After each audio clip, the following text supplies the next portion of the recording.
So Jordan, you've lost over 100 pounds. What would be your number one weight loss success tip for people, for encouragement? Hey guys, it's Elizabeth, Countess of Low Carb. I am so pumped for today's episode to be interviewing Jordan So Keto, a 100-pound weight loss success story. If you find this video helpful, smash that like button, click subscribe with the bell notifications, and get my free keto meal plan listed down below. Let's dive in. So if y'all don't know, this is Jordan So Keto. She's on Instagram. Go ahead and check out her Instagram handle.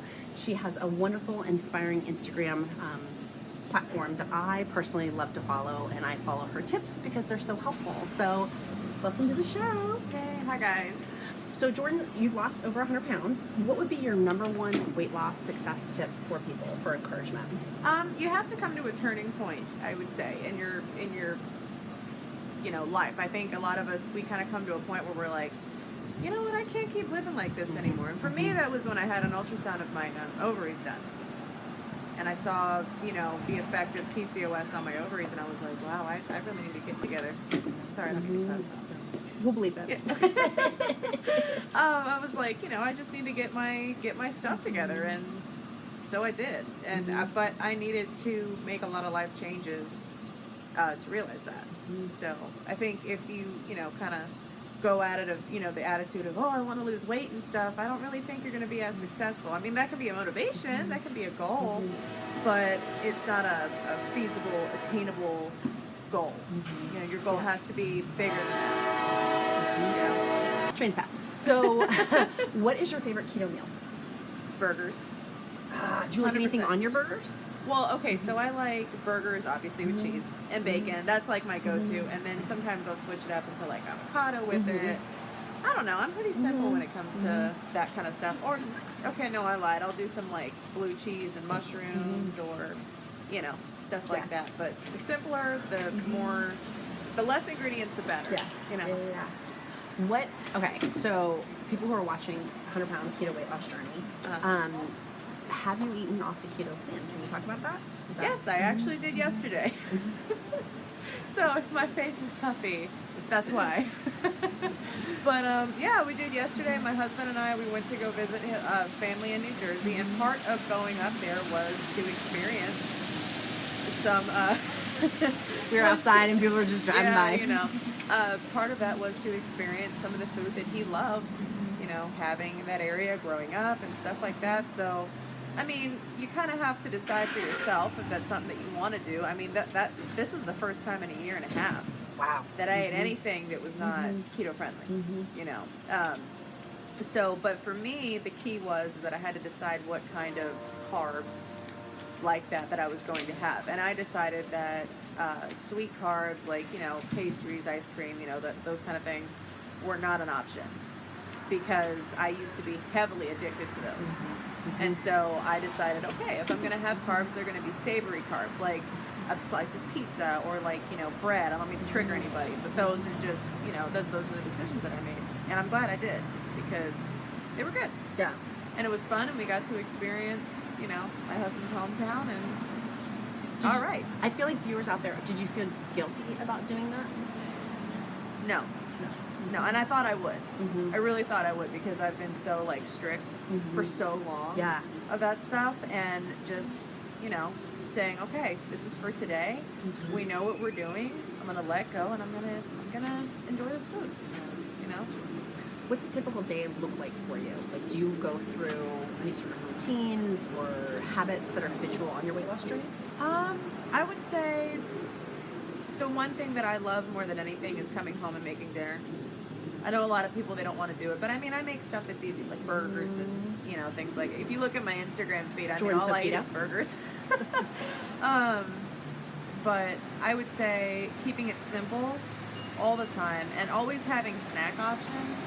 I know a lot of us, like, I love intermittent fasting, things like, I love intermittent fasting, and I love doing all those things, but it's good to just have snack options on hand all the time, like dips and pork rinds, cheese and jerky, and I love those things. And that to me is what makes it sustainable. So you have to find what makes it a sustainable thing for you.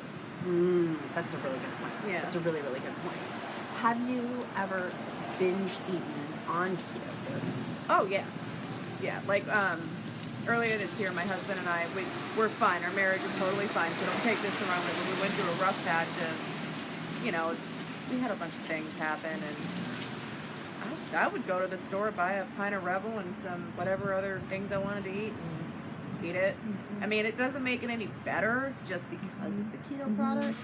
It's still the same thing, but to me, I was like, if I'm going to do this, I need to get it out of my system. Because to me, not doing it, if I feel the need to, makes it worse. I find that I'll binge twice as bad if I put it on. So I'll just, and it's not like an all the time thing, but sometimes I will allow myself to, just want to eat a pint of ice cream. But obviously, keto friendly ice cream. There's tons of them out there now that you can get, but Aldi has them. Do they? I haven't found it. Someone told me. Yeah. Aldi has keto ice cream? It's like Rebel. Well, we don't even have Aldi down there. What? Well, in San Antonio, because HEB has everything on its own. Well, don't put that in the video because I don't know if HEB will find it. But anyway, so yeah. But I find that if I deny myself the feeling of needing to binge, because you don't really know that feeling until you live through it and get experiencing it. If you deny yourself that, for me, it makes it worse. What has keto helped with binging, though? Oh, absolutely, because a binge episode for me would have in the past been like 4 times the amount of food that it would be now. I find myself reaching satiation much faster, and it's harder for me to ignore those signals than it ever was. So, do you count your macros every day? Right now, no. Like for the last year, I haven't. So lazy keto? Oh yeah, lazy keto. Yep. But I kind of just eyeball it. Yeah. But there has been a good number of days here where I just said, okay, whatever. I'm just gonna eat what's keto friendly. It's okay. Yeah. Do you weigh yourself every week? I haven't weighed myself since I'm gonna say like early October. But because I needed to take a mental break away from the scale because just everything else that was going on in my life, it was harder to focus on that. Yeah. And I found that weighing myself was making it more stressful. Yeah. Like I have to be in the right mindset to weigh myself consistently. Yeah. Do you have, and I know some people have asked me this, so I feel like they might ask. Defense crime. You gotta remember that when using that situation, people can't. So I want to ask you this because I feel like people have asked me this in social situations. How do you handle like going to a party? Like how do you handle going to like doing life things with the ketogenic diet? What do you do at parties? Well, the thing is that obviously it depends on what party you're going to. I typically, if I know like the people that are throwing the party, if I know that they're just not going to have anything there for me, I'll bring a couple of snacks in my purse that I know I can have. Like I'll bring some jerky, I'll bring, a keto bar or something like that, or just things that I know I can have and not feel bad about. I'll have it. But most parties or social situations that I've been to, it's so easy. You just find some meat and just don't eat any of the carbs. I feel like you have everything in your pocketbook. I feel like you're Mary Poppins. At lunch we went, or breakfast, she was like, I love that. I have salt and stevia and iodine. I love it. She's got all of her goodies in there. All of her goodies. Yeah. What do you think the most important message should be for somebody? We talked about the biggest tip, but like internally, trying to go, if someone's just starting their 100-pound weight loss journey to like claw up the mountain, what would be some sort of mindset things? Because I think mindset is a big part of the weight loss journey. It is a mindset. You have to be, I would say you need to be focused on really, really, really wanting to change. For years, of course I wanted to lose weight. I was 300 pounds. Of course I wanted to lose weight. That was a thing. But I couldn't get my mind in the right place. I just couldn't. Because it wasn't right. I could, getting, like you said, getting your mindset there is most of that. That's not even most of that. Am I going off topic? No, I love it. I love it. No, I love it. Because I feel like for me, that's been the tactile part's like 15%. The 85%, is that the math right? Is it the 85% of it is literally like on a daily basis having my mindset right, not to sabotage myself or eat off plan or like.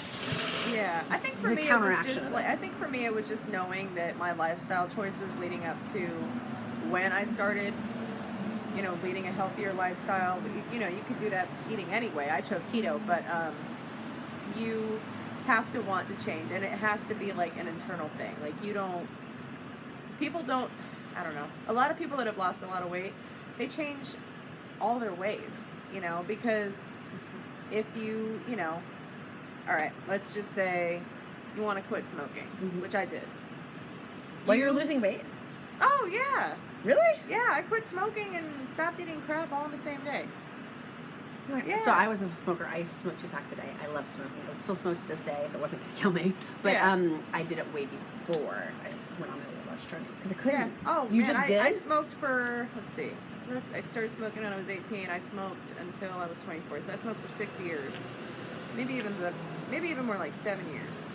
But realizing that a combination of smoking, eating crap all the time, and all of that, you know, plus having a genetic predisposition to PCOS, to hypothyroid issues, to all of those things, that just created this perfect storm of what I was in right before I started. So once you know, it took me getting married and realizing that this life isn't all just about me.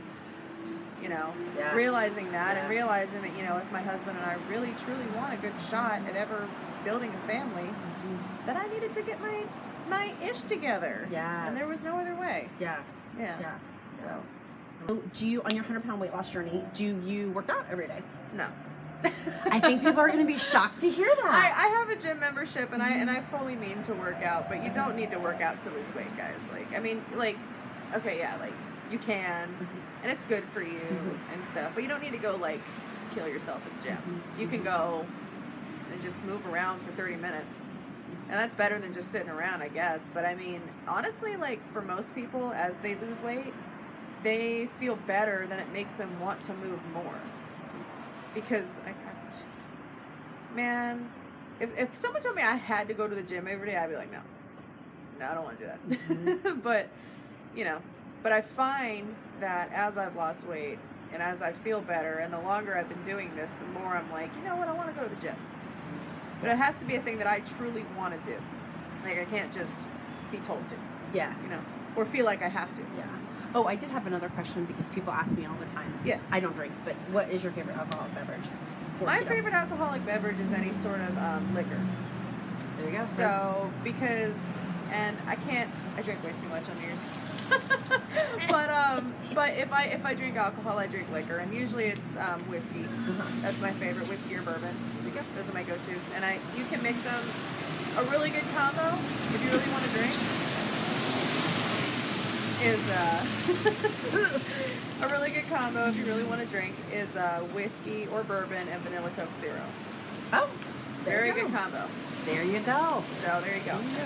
I love on Jordan So Keto's Instagram account, she does really, really cool grocery hauls of where she goes through and picks out her grocery items. Oh, you reminded me. I got to start doing that again. I love it. I love done it in a couple weeks. And I love Jordan So Keto's Instagram account. I will put that in the description link below. It's super helpful, motivational. It's one of my daily things that I like seeing your Instagram pop-ups because it's helpful. And it's that mindset component to me that's important. So if you found this video helpful, make sure you smash that like button, smash it, and then click subscribe with the bell notifications and get my free keto diet meal plan down in the description link below.